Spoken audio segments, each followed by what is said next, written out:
Hello વેનેસ જૂના BCom ના વિદ્યાર્થી મિત્રો કેમ છો? આપ સૌ મજામાં છો? ચાણક્ય કોમર્સ ક્લાસીસમાં આપનું સ્વાગત છે.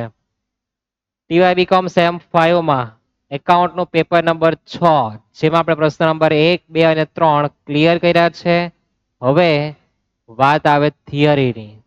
તમારું જે આવતીકાલે પેપર છે એમાં કઈ થિયરી આવવાની છે તે આપણે આ લેક્ચરમાં જોવાના છે. મોસ્ટ ઇમ્પોર્ટન્ટ થિયરી જે આવતીકાલે તમને પ્રશ્ન નંબર 4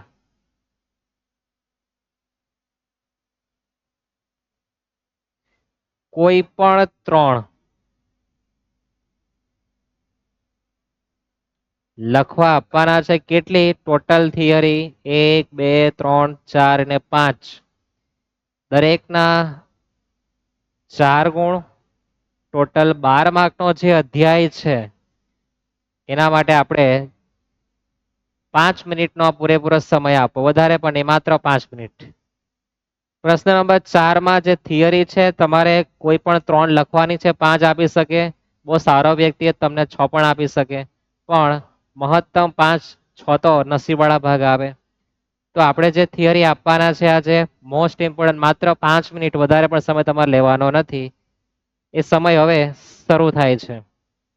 તે પહેલા દાખલાઓ જો જોયા ગુણોત્તરના, રોકડ પ્રવાહ અને ભંડોળ પ્રાપત્રકના, જો બાકી હોય તો એકવાર જોઈ લેવાના. બધા કન્સેપ્ટ તમારા ક્લિયર થઈ જશે. આવતીકાલે પ્રશ્ન લખતી વખતે તમને મારા શબ્દ પણ યાદ આવશે અને પદ્ધતિ પણ યાદ હશે, પણ ધ્યાનપૂર્વક જોયા બાદ એક વખત દાખલો ગણી જોવાનો કે તમારા મગજમાં કેટલું ફિટ થયું છે. જે બાકી રહી ગયું છે તે શું બાકી રહી ગયું એ પણ તમારે જાતે પોતાનું મૂલ્યાંકન કરી લેવું. સેમ 6 માટે આપણે વાત કરી છે લાઈવ માટે. સબસ્ક્રાઇબ કરવાની જવાબદારી તમારી જ છે. તમે તમારા મિત્રના વિડીયો શેર કરી શકો. બીજાના ભલામાં આપણું ભલું જ છે. હું જે તમને થિયરી આપું એ પણ ઉપરવાળાની મહેરબાની જ કહેવાય. હું માત્ર નિમિત્ત માત્ર કહેવાય કે તમને જે આઈએમપી આપે એ ઉપરવાળા આપતા છે, હું માત્ર નિમિત્ત છું. એ પણ મારે તમને કહેવું છે. તમારું ને મારું સદભાગ્ય જાગે તો જ થિયરી રહેવાની છે. ઓકે, તો જે પણ તમને થિયરી દેખાવાની છે પૂરેપૂરા 10 પેજ છે. એ 10 માં કઈ રીતના થિયરી પૂછાય છે, શું છે, એની આપણે 2 મિનિટ ચર્ચા કરવાના છે. 6 માર્ક છે એટલે એવું નથી કે 12 માર્કમાં અને 6 થઈ ગયા. 12 માર્કનું જ છે, પણ પેપર સ્ટાઇલ જ્યારે ચેન્જીસ કરી હતી, કોરોનાનો સમય ચાલતો તે દરમિયાન આ રીતનું થોડું ચેન્જીસ હતું. હવે તો 12 માર્ક રહેવાના જ છે. તે સમયે તમે જોઈ શકો આપણા જે થિયરીના ચેપ્ટર જે છે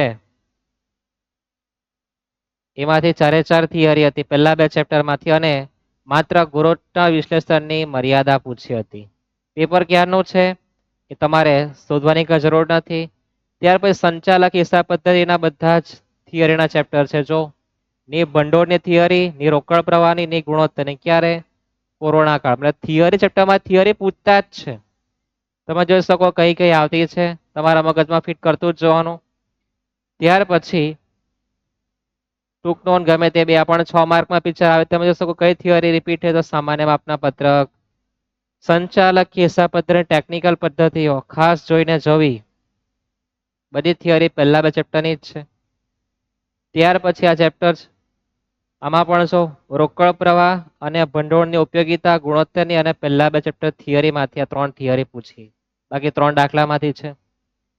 ત્યાર પછીનો જે પેપર છે, આ દરેક પેપર 2018 થી જે સિલેબસ ચેન્જીસ થયો પછી, એટલે કે સેમ 6 માં હતું તે બધું સેમ 5 માં નાખી દીધું હતું. કોઈ ચેન્જીસ હતો નહીં. પણ 2018 થી 2024 દરમિયાન જે પણ પરીક્ષા લેવાય એ રેગ્યુલર પરીક્ષા કેટી તેના તમામ પેપરના છેલ્લા પેજની આ ટૂંક નોંધ આપણે જોતા છે. જોઈ શકો કઈ કઈ થિયરી પૂછાય છે. તો 5 થિયરી ચેપ્ટરમાંથી જ પૂછી છે. 12 ગુણની જોઈ શકો તમે. ત્યાર પછી 3 લખવાની છે. એમાં રોકડ પ્રવાહ અને ભંડોળ પ્રવાહનો તફાવત હતો અને ગુણોત્તર વિશ્લેષણની ઉપયોગિતા. પહેલા 2 ચેપ્ટરમાંથી તમને થિયરી પૂછી હતી. એટલે પહેલા 2 ચેપ્ટરમાં તમારી થિયરી કમ્પલસરી રહેવાની છે. કઈ રહેશે? એ આપણું છેલ્લું પેજ આવતું જ છે. સંચાલક હિસાબ પદ્ધતિનો કાર્યક્ષેત્ર અર્થ સંચાલકીય સંચાલકીય ચારે ચાર થિયરી ચેપ્ટર માંથી જ છે, માત્ર ગુણોત્તર વિશ્લેષણની ઉપયોગિતા પૂછી. ત્યાર પછી જે છે જોઈ શકો 5 થિયરી ચેપ્ટર માંથી પૂછીએ છે 12 ગુણની. ત્યાર પછી રોકડ પ્રવાહ ઉપયોગિતા બાકી બધી થિયરી ક્યાંની છે? પહેલા 2 ચેપ્ટર. એટલે પહેલા 2 ચેપ્ટરની થિયરી ખાસ વાંચીને કઈ વાંચવી એ આપણે હવે જોવાના છે. આમાં બતાવી શકો 5 થિયરી ચેપ્ટર નંબર 1 અને 2 ની જ છે. એટલે એ લોકો જે પૂછે છે એ થિયરી પહેલા 2 ચેપ્ટરમાંથી કમ્પલસરી 3 કે 4 થિયરી મૂકે જ છે. કેટલી? 3 કે 4 થિયરી. તે કઈ આવી શકે આપણે જોઈ છે ને. હવે આપણે મોસ્ટ ઇમ્પોર્ટન્ટ થિયરી સ્ક્રીનશોટ લઈ લેવો અને આટલું જ જોવો. કેવી રીતના દ્રષ્ટિકોણ નાખવો તે જોઈએ આપણે. તો પહેલી થિયરી સામાન્ય માપના પત્રક અને વલણ દર્શાવતી ટકાવારી. પહેલી થિયરી સામાન્ય માપના પત્રકો વલણ દર્શાવતી ટકાવારી. આ બે માંથી એક તમારા નસીબમાં હશે. કઈ રીતે મને ખબર છે, બંને વાંચીને જવું. હું તમને હજુ એકવાર કે હું નિમિત્ત માત્ર છું, બધું ઉપરોજ કરવાનો છે જે તે આવતીકાલે જ. પણ મને એટલું કીધું છે કે 2 માંથી 1 હશે. મને એવું સપનામાં દેખાય તો 2 માંથી 1 આવવાની છે. કઈ રીતે મને ખુદને ખબર નથી, પણ આ 2 માંથી 1 થિયરી હશે 4 માર્કમાં. આવતીકાલે અથવા તો શુક્રવારે આપણે 5 મિનિટનો વિડીયો બનાવશું કે આપણે જે ભણાયું છે 8 લેક્ચરમાં તેમાંથી કેટલું આવ્યું. 9 લેક્ચર થયા નથી. કેમ?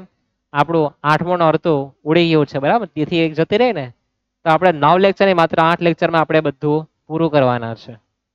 9મો લેક્ચર સમય મળે તો આપણે બનાવી દઈશું, જેમાં ભંડોળ રોકડ એક જ માહિતી આપી હોય અને બંને તે દાખલા ગણવાનો. એવો દાખલો સમય મળે તો આપણે જોઈ લેશું.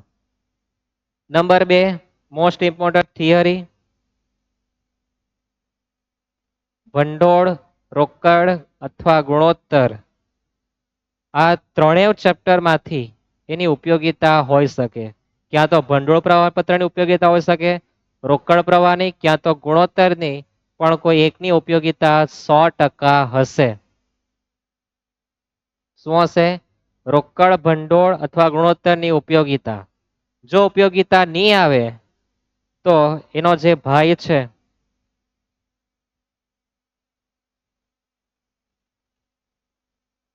ભંડોળ અથવા રોકડ પ્રવાહપત્રકનો તફાવત, 2 માંથી 1 પ્રશ્ન હશે.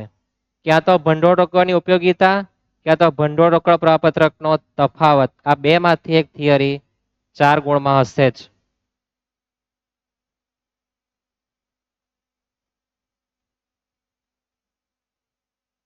આપણે આ 2 ઓપ્શન થઈ ગયા. આ 2 માંથી કોઈ એક પણ 4 ગુણમાં હશે. ક્યાં તો ભંડોળ રોકડનો તફાવત, ઉપયોગિતા બંનેને મોડે કરી નાખો, તમે તફાવત લખી શકો છો. ત્યાર પછી નંબર 3 મોસ્ટ આઈએમપી કહી શકીએ આપણે એને.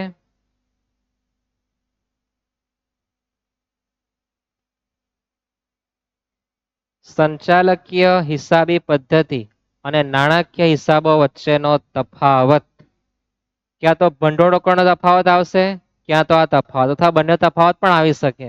પણ તફાવત 2 પૂછવા મને બહુ લાગતું નથી, પણ 2 માંથી 1 હોઈ શકે. કઈ નક્કી નહીં, બંને પણ આવી શકે, પણ એક જ હશે એવું મને લાગતું છે. તો એક આવશે. શું? તફાવત.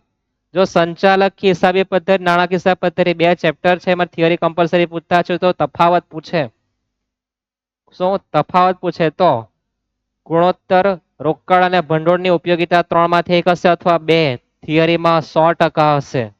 જો પદ્ધતિ, નાણાકીય અને સંચાલકીય તફાવત જો પૂછે તો રોકડ અને ભંડોળ અથવા ગુણોત્તર આ 3 માંથી કોઈ 2 ની ઉપયોગિતા 100% આવશે. ત્યાર પછી સંચાલકીય હિસાબ પદ્ધતિનો કાર્યક્ષેત્ર અને મર્યાદા. પહેલો તજુર્બો આપણે મર્યાદાને આપવાના, કાર્યક્ષેત્રને આપવાના છે. મર્યાદા ગયા વર્ષે પૂછાઈ ગઈ છે, એટલે આ કાર્યક્ષેત્ર પર થોડું ભાર વધારે આપવાનું. ત્યાર પછી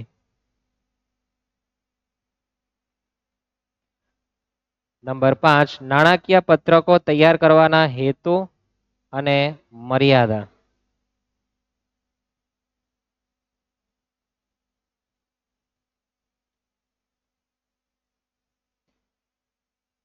નાણાકીય પત્રકો તૈયાર કરવાના હેતુ અને મર્યાદા. સમય ભલે 10 મિનિટ, આપણે 5 મિનિટ સમય માંગેલો હતો, પણ થોડું જોઈ લેવું. ગુણોત્તર વિશ્લેષણની મર્યાદા મોસ્ટ ઇમ્પોર્ટન્ટ. જો ઉપયોગિતા નહીં આવે તો ગુણોત્તર વિશ્લેષણની મર્યાદા 100% આવશે. ગુણોત્તરની ઉપયોગિતા નહીં આવે તો એની 100% મર્યાદા આવશે. આ આપણી 6 થિયરી છે. તમારે આટલું કરીને જવાનું. આવતીકાલે આનાથી વિશેષ થિયરી 5 માંથી તમારે કોઈ પણ 3 લખવાની છે. એ 3 તો 100% હશે. 2 નવી પણ લાવે ઉચકીને તો પણ 3 તો આના સિવાય બહાર નીકળી નથી આવવાની. એટલે આટલું કરીને જવું. આની પહેલા પણ તમે વિડીયો રીસેટ કરીને જોઈ શકો આગળ કે કઈ કઈ થિયરી કેવી રીતના પૂછાય છે. આ આપણી દ્રષ્ટિએ મોસ્ટ આઈએમપી છે. ઓકે, તો એના પછી આપણે જે લેક્ચર બનાવવાના છે એમાં ભંડોળ રોકડ બંને હોઈ શકે એવો દાખલો જોવાના છે, જો સમય રહી તો. સામા? સ્ટુડિયોમાં. સ્ટુડિયોમાં સમય રહેતો જ નથી, સ્ટુડિયો ફૂલ જ હોય. તો આપણો લેક્ચર અહીંયા પૂરો કરીએ. તમારા મિત્રને શેર કરી દેવું. જેટલું શેર કરશો એટલું જ તમે ફાયદામાં રહેશો. કારણ કે લોકસેવા એ પ્રભુ સેવા, જન સેવા એ પ્રભુ સામે શીખ્યા જ છો. બીજાના ભલામાં આપણું ભલું જ છે. જેટલું શેર કરો એટલી જ થિયરી તમને વધારે જોવા મળશે. આની હું ગેરંટી તમને આપું. સીતારામ.